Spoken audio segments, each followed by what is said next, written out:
Assalamualaikum warahmatullahi wabarakatuh. Jadi hari ini aku mau ngeresum belajar aku selama 1 minggu. Nah, di sini kita udah masuk ke pekan ketiga. Nah, bab 1 mengenal algoritma Instagram. Nah, di sini ada tujuan pembelajarannya. Jadi, setelah kita belajar ini, kita jadi mampu memahami cara kerja algoritma Instagram. Kita juga bisa mengetahui faktor-faktor yang mempengaruhi jangkauan dan interaksi. Nah, di sini ada apa itu algoritma Instagram. Nah, di sini algoritma Instagram adalah sistem yang menentukan konten mana yang ditampilkan ke pengguna berdasarkan minat, interaksi, dan kebiasaan mereka. Nah, di sini tujuannya itu menampilkan konten yang paling relevan untuk tiap penggunanya. Nah, Instagram juga punya beberapa tempat dengan algoritma berbeda, yaitu ada feed, story, explore, reels, dan search atau pencarian. Nah, di sini bagaimana algoritma bekerja di setiap fiturnya. Nah, di sini kita bahas dulu yang pertama, feed dan story. Nah, di sini tujuannya itu untuk menampilkan konten dari orang-orang yang paling sering kamu interaksi. Nah, di sini juga ada faktor yang mempengaruhinya kayak hubungan. Kayak seberapa sering kamu like, komen, DM atau tag orang itu gitu ya, dan itu bakal sering muncul di story kamu atau di feed kamu. Nah, yang kedua ada minat, aktivitas, dan waktu posting. Nah, di sini ada tips optimasinya. Jadi kita bisa bangun interaksi dua arah. Jadi kita bisa ajak audiens kita itu kayak komen, DM, atau voting di story ya. Terus kita juga harus posting secara konsisten dan gunakan fitur-fitur interaktif di story. Nah, di sini yang kedua ada explore. Nah, tujuannya itu untuk menentukan konten baru dari akun yang belum kamu follow. Nah, di sini ada faktor yang mempengaruhinya. Jadi jenis konten yang kamu suka kayak like atau share atau save, terus topik yang sering kamu cari, terus juga interaksi dengan konten yang serupa. Nah, di sini ada tips optimasinya. Jadi kita bisa gunakan hashtag yang relevan yang sesuai sama niche kita ya. Terus kita juga harus buat konten yang shareable atau saveable yang bisa di-share ke semua orang, ke teman-temannya gitu.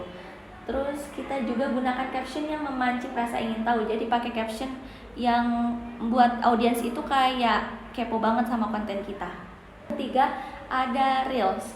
Nah, di sini tujuannya menampilkan video yang menghibur dan viral. Nah, di sini ada faktor yang mempengaruhinya. Jadi, tingkat penyelesaian video. Jadi, dia tuh bakal nonton konten kita tuh sampai akhir apa enggak gitu. Terus dia juga kayak like, comment, share, save video kita gitu apa enggak. Terus sama originalitas dan tren. Nah, di sini ada tips optimasinya. Nah, di sini kita bisa buat video yang cepat dan padat. Maksimalnya 15-30 detik untuk viralitas. Jadi kita buat tuh nggak usah yang lama-lama. Jadi cuma butuh 15-30 detik aja ya. Biar audiens tuh bisa ngulang-ngulang gitu, biar nggak bosen gitu kalau kelamaan. Nah, kita juga bisa gunakan audio yang trending. Jadi kadang kan banyak zaman sekarang tuh walaupun nggak suka sama isinya, tapi karena dia suka sama audionya, makanya akhirnya dia nge-like postingan kita gitu. Nah, kita masukkan hook di 3 detik pertama. Jadi kayak buat pertanyaan atau pernyataan yang buat audiens itu kepo, mau lihat konten kita gitu. Nah, di sini yang keempat ada search atau pencarian. Nah, tujuannya itu memberikan hasil yang paling relevan berdasarkan kata kunci. Nah, di sini ada faktor yang mempengaruhinya. Jadi kata kunci di nama profil dan bio, kata kunci di caption dan hashtag, aktivitas pencarian pengguna. Jadi kita harus kasih kata kunci itu yang sesuai sama niche kita yang sering dicari. Nah, terus di sini ada tips optimasinya. Jadi kita bisa gunakan keyword yang relevan di bio dan caption buat nama profil yang mudah dicari, sama tambahkan hashtag niche. Jadi kalau ngasih hashtag kayak gitu-gitu tuh yang sesuai sama niche kita yang sering dicari sama audiens, nggak usah yang susah-susah gitu. Ada strategi umum agar disukai algoritma. Di sini ada faktor sama strategi praktisnya ya. Interaksi, kayak balas komen dan DM, ajak diskusi lewat caption. Terus inkonsistensi, posting minimal 3-5 kali seminggu. Terus value kontennya, kita kayak edukatif atau inspiratif atau yang menghibur. Terus kualitas visualnya nih, kayak kita gunakan gambar atau video tuh yang kualitasnya tinggi atau pakai HD gitu. Terus caption dan CTA, jadi kita bisa pakai caption yang menarik atau ajakan komen, save, sama share gitu. Terus kita juga gunakan fitur baru, kayak coba gunakan fitur-fitur baru kayak note atau collab dan lain-lain. Nah, di sini ada kesimpulannya. Jadi algoritma Instagram bukan musuh tapi alat bantu. Semakin kamu memahami cara kerjanya, semakin kamu bisa membuat konten yang menjangkau lebih banyak orang, membangun komunitas yang solid. Bab 2 yaitu belajar hal penting seputar followers Instagram. Penting gak sih? Nah, di sini ada tujuan pembelajaran ya. Jadi setelah mengikuti modul ini, kita jadi tahu arti penting dan ketidakpentingan jumlah followers. Kita juga bisa membedakan antara followers vanity atau yang sombong, sia-sia dan lain-lain dengan followers yang berkualitas. Nah, di sini kita juga mengetahui cara membangun komunitas yang relevan dan aktif. Nah, itu tujuan belajar. Pertama, ada followers itu penting gak sih? Nah, jawabannya tuh singkat, penting, tapi tergantung tujuannya. Kalau kamu brand atau bisnis, followers bisa jadi konversi. Tapi kalau personal branding, followers itu sama dengan jangkauan audiens. Nah, kalau content creator, followers bantu menaikkan nilai tawar ke brand. Jadi itu tadi, followers itu tergantung tujuan kamu tadi itu apa. Nah, di sini ada tapinya. Tapi banyak followers tidak sama dengan banyak pengaruh. Nah, di sini kayak followers itu hanya angka. Kalau tidak aktif, tidak engage, tidak relevan dengan niche kamu, jadi kayak percuma aja gitu kan. Terus yang kedua, ada kenapa banyak orang terjebak di angka? Karena algoritma dan game media sosial bikin kita fokus ke vanity metric. Jadi kayak jumlah followers, jumlah like-nya. Terus padahal yang lebih penting itu komentar bermakna, DM yang masuk, save dan share, konversi ke penjualan atau langganan atau komunitas. Jadi nggak apa-apa nih di sini kalau followers kamu tuh sedikit, yang penting tuh engagementnya, kayak like, yang share, yang komen gitu. Kayak interaksi kita sama audiensnya itu tuh banyak gitu. Jadi kalau followers kamu dikit itu nggak ngaruh, yang penting itu tadi kayak komentar yang bermakna. Jadi kita sering kayak interaksi kayak gitu. Ketiga, ada followers berkualitas versus followers banyak. Nah, di sini ada followers banyak tapi random sama followers sedikit tapi niche ya. Ini yang kayak kalian bisa lihat di sini. Terus yang keempat, ada cara menarik followers yang tepat. Nah, di sini kita bisa kenali siapa target audiens kamu gitu. Terus buat konten yang menarik plus bernilai buat mereka. Jadi kita buat konten tuh yang semenarik mungkin. Nah, juga yang bernilai gitu. Terus kita juga bisa pakai hashtag strategis dan kolaborasi. Jadi kayak bisa collab sama akun-akun yang udah populer sama akun-akun yang udah centang biru kayak gitu. Terus kita juga harus konsisten. Jadi muncul dengan ciri khasmu. Jadi kita kayak tonjolin apa sih ciri khas dari konten kita gitu. Terus ajang interaksi ya, kayak komen, Q&A, polling atau giveaway. Nah, di sini yang kelima, ada followers harus dijaga bukan cuma dicari. Jadi bayangkan followers itu seperti tamu di rumah. Jadi kayak kita harus sapa mereka, terus kita juga harus dengerin curhat mereka, kasih sesuatu yang bikin mereka betah, sama engagement followers gitu. Kesimpulannya, jadi jumlah followers itu bisa penting, tapi yang lebih penting adalah bagaimana kamu membangun hubungan dengan mereka. Kualitas selalu menang dari kuantitas, apalagi di media sosial yang makin manusiawi dan personal. Bab 3, cara mendapatkan 1000 followers Instagram pertama. Nah, di sini ada tujuan pembelajaran. Jadi, setelah mengikuti modul ini, kita mampu mengetahui strategi organik untuk mendapatkan followers pertama. Kita juga bisa membangun fondasi akun yang menarik dan kredibel. Kita juga bisa menggunakan konten dan engagement untuk menumbuhkan followers aktif. Nah, itu dia tujuan pembelajarannya. Dan di sini yang pertama ada kenapa 1000 followers pertama itu krusial. Karena jadi validasi sosial pertama akun kamu, terus algoritma mulai mengenali niche kamu, ngebuka potensi kolaborasi, trust dan penjualan, jadi komunitas awal yang loyal. Nah, di sini kita harus ingat 1000 followers pertama itu sama dengan fondasi komunitas kamu. Jadi itu harus kamu ingat-ingat. Nah, di sini yang kedua ada 10 langkah mendapatkan 1000 followers pertama. Nah, yang pertama kita harus optimalkan profil bio. Jadi kita harus pakai foto profil tuh yang jelas, yang profesional biar orang tuh percaya sama akun kita. Terus tulis bio yang kayak singkat, padat, jelas dan niche friendly gitu ya. Terus kita juga gunakan keyword atau CTA.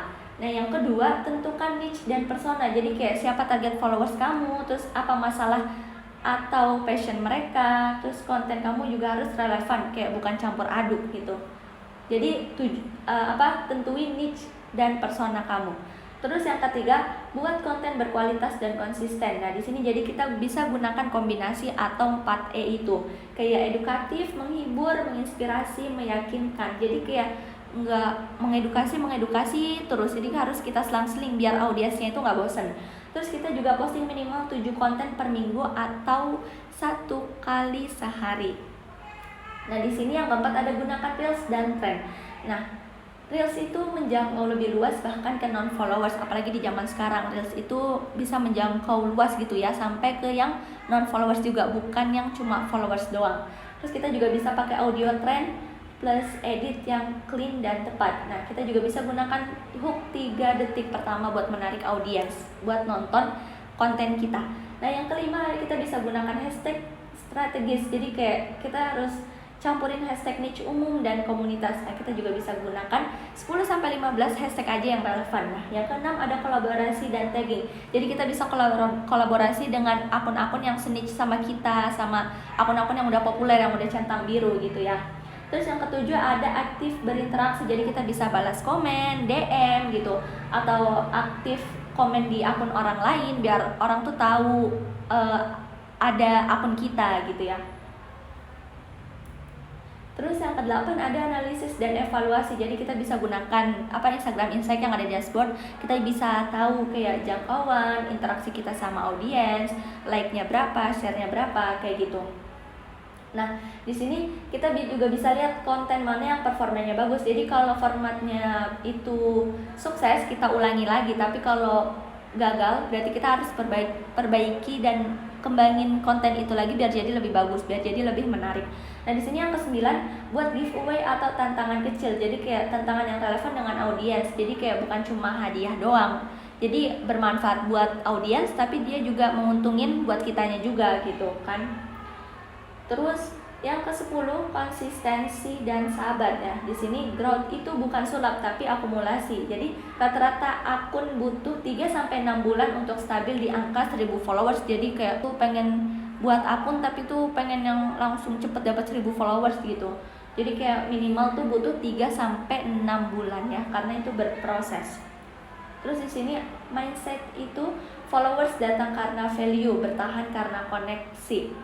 Nah, fokus dulu pada memberi manfaat. Jadi followers audiens kita itu datang karena ada nilainya. Jadi kita kayak kasih konten-konten yang bermanfaat, terus juga kayak bangun hubungan, kayak bukan sekedar angka bangun, tapi kita juga harus bangun interaksi.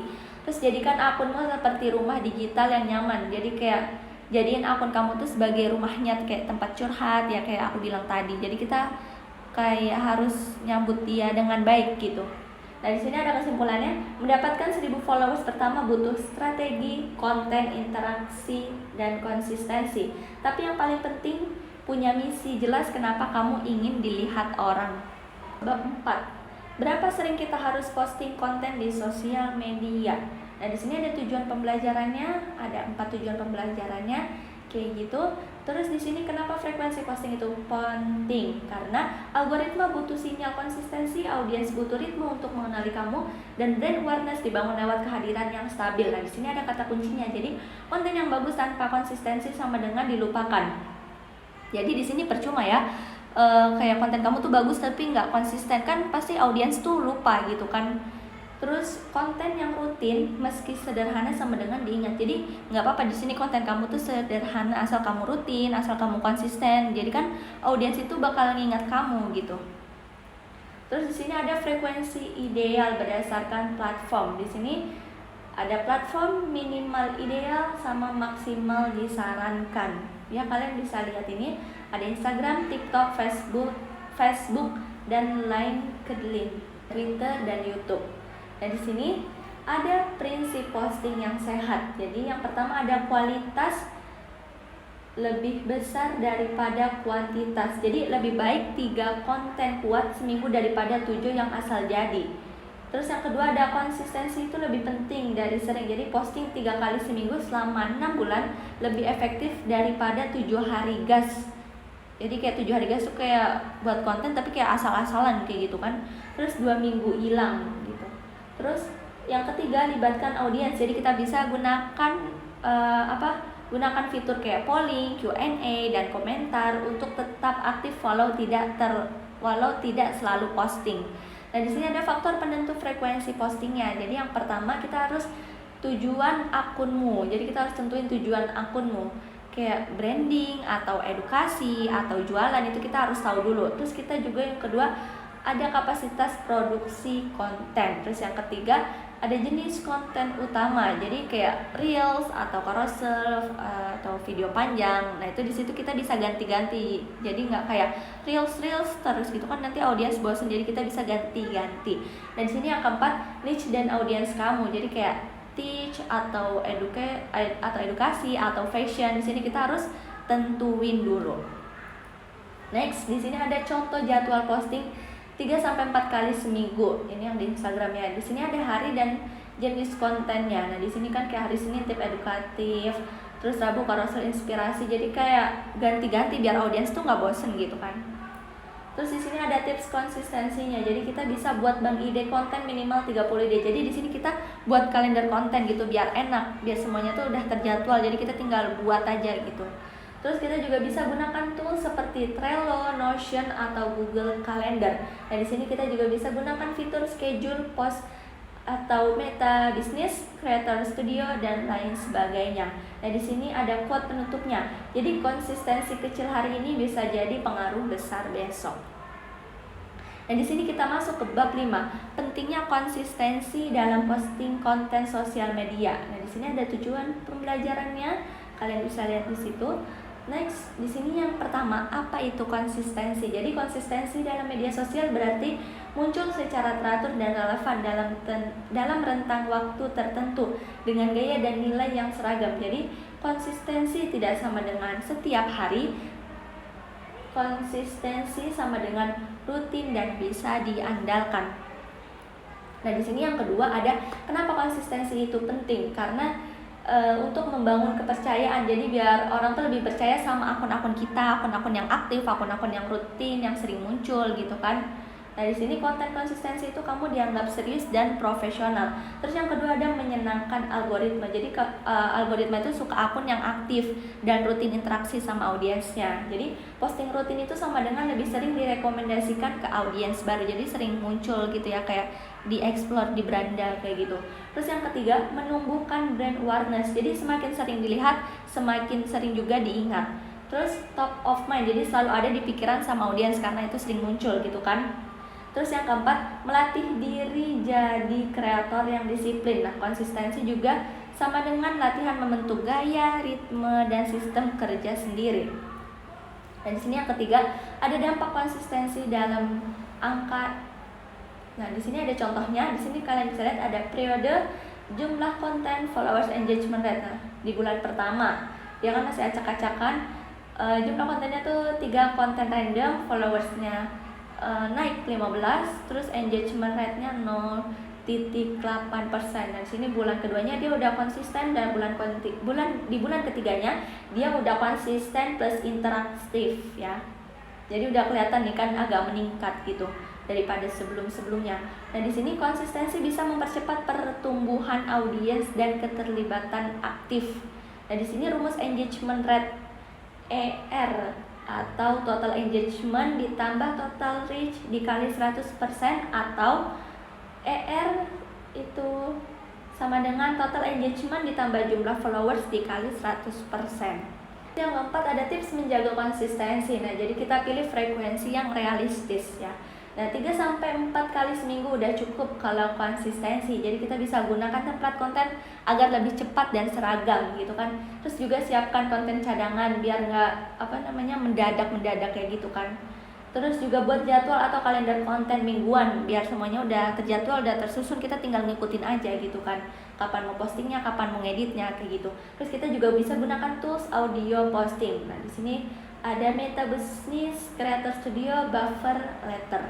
Kelima ada konsistensi lebih penting daripada viral. Jadi kalau konten viral itu bisa bikin kamu dikenal sama audiens kamu, tapi konsistensi bikin kamu dipercaya dan diingat.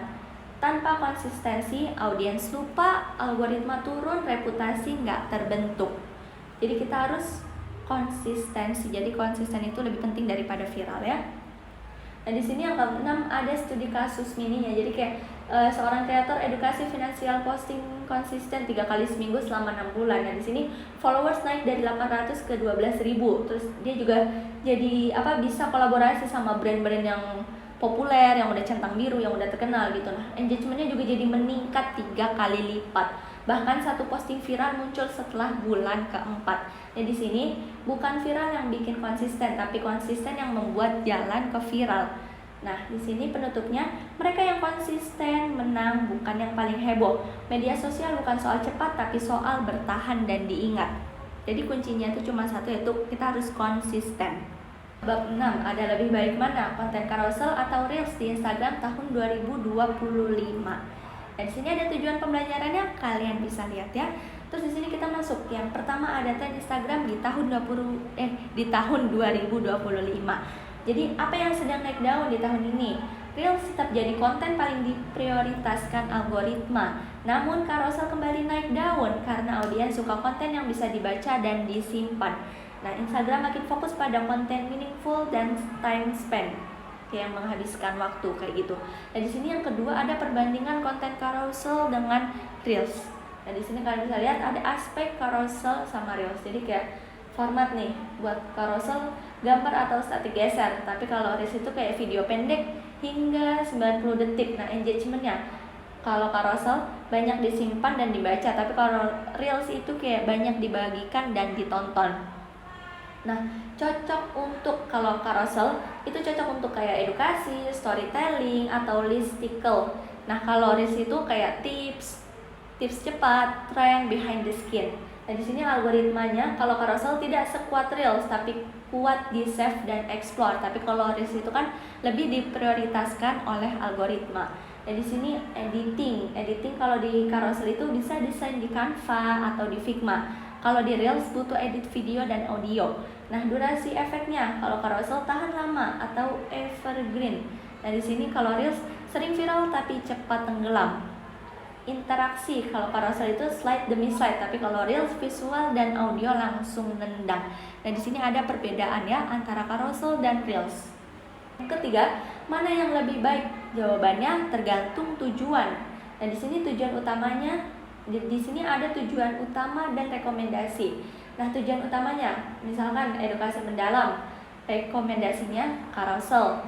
Terus kalau buat reach dan awareness itu kita makainya reels.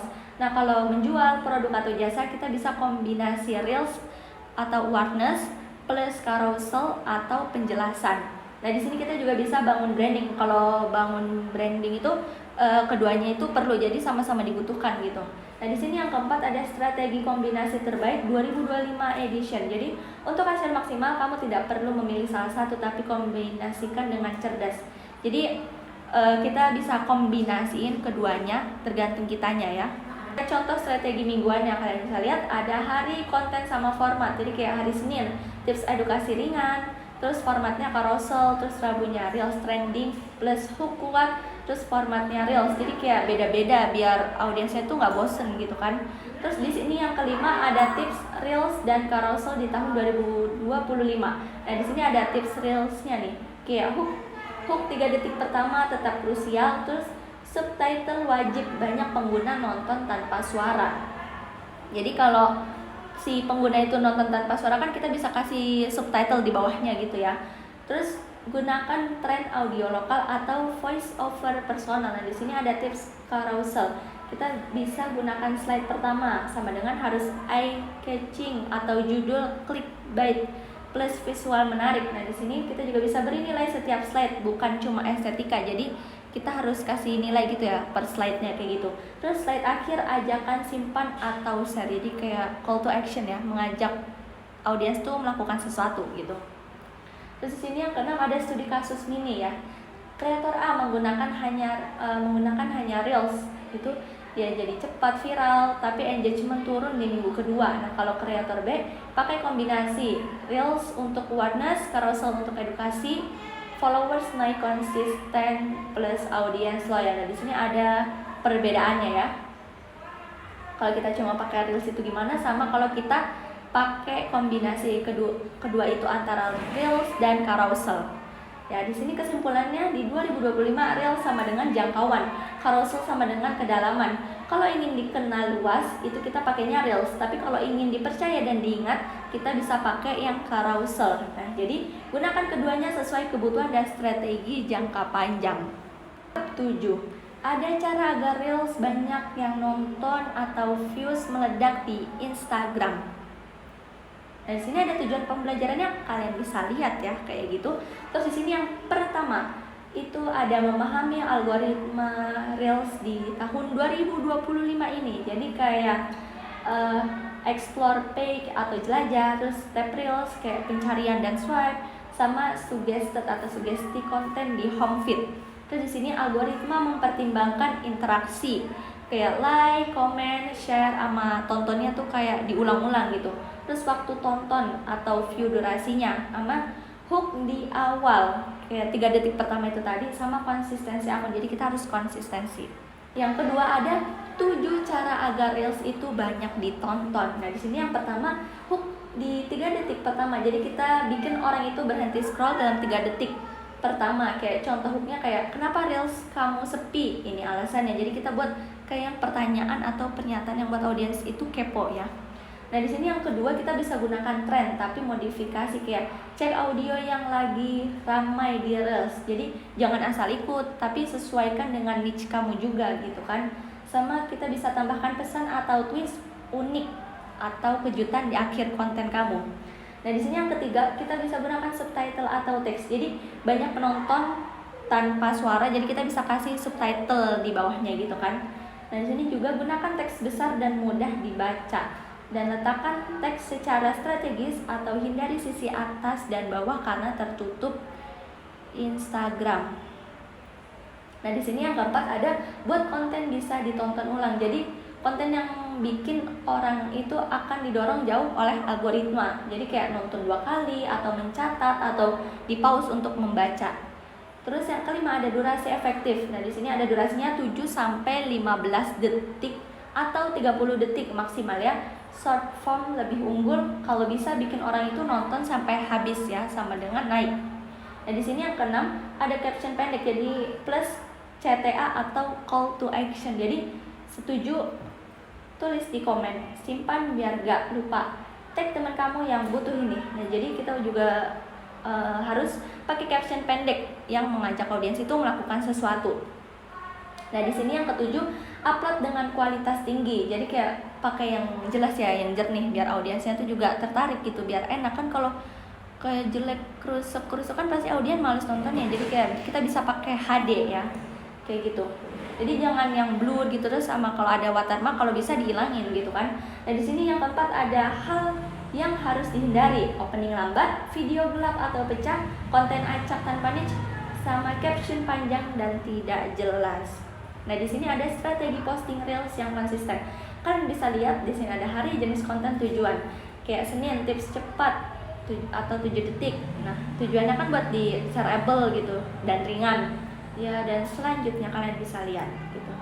Nah, di sini penutupnya itu ada Reels itu seperti billboard berjalan, tapi hanya menarik perhatian kalau kamu punya pesan yang kuat dan cepat. Nah, di sini yang bikin Reels banyak ditonton bukan cuma tren, tapi bagaimana kamu membuat orang mau nonton sampai habis. Oke, cukup sekian dulu dari aku. Terima kasih. Wassalamualaikum warahmatullahi wabarakatuh.